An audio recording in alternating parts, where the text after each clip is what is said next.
Dans la vie, on fait pas toujours ce qu'on veut. On se laisse parfois embarquer par nos amis dans des situations invraisemblables. Un peu comme le film, quoi.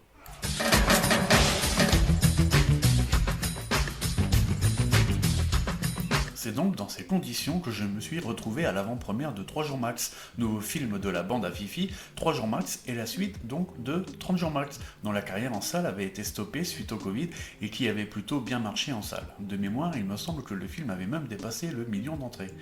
Donc on prend les mêmes et on recommence. Tarek Boudali à la réalisation et dans le rôle principal aux côtés de Philippe Lachaud, Julien Arruti et Élodie Fontan. Alors, simplement, leurs personnages sont tellement tous écrits de la même façon, notamment dans leur caractérisation, qu'on pourrait les prendre et les mettre dans chacun de leurs autres films sans aucun souci, on n'y verrait que du feu. Honnêtement, il n'y a pas grand chose à sauver de ce film, qui est donc une énième redite de la bande à Fifi. Vous prenez donc Alibi.com, Nicky Larson ou encore Super Héros, Malgré lui, voire même Épouse-moi mon pote, etc. Tous ces films sont donc interchangeables, autant dans la structure du scénario que dans les gags. Une réalisation d'ailleurs juste là pour servir les gags visuels, en veux-tu, en voilà. Bon, attention ma mère. Ils ont tué mon Francis. Les gags, justement, on retrouve du Mission Impossible, Taken ou encore Terminator 3 dans les grandes sagas américaines parodiées dans cette comédie qui flirte bon le nanar. On va pas te laisser tomber, on est une équipe. Mais ça sert à rien de vous cacher, je vous ai reconnu. David Guetta. Voilà la mixtape. D'autant plus, le film, il faut le dire, est filmé avec le cul.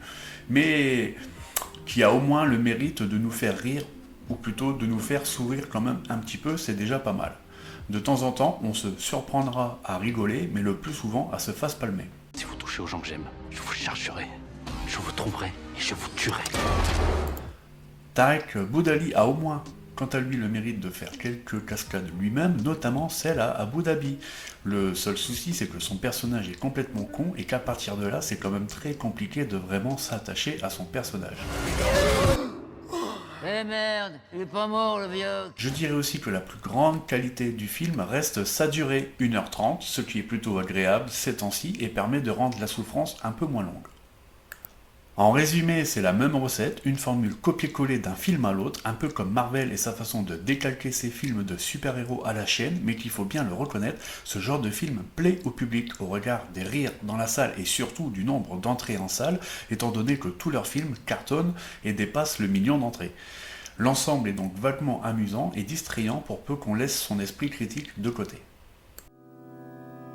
Voilà, c'est fini. Abonnez-vous, likez et partagez, et on se retrouve dans les commentaires.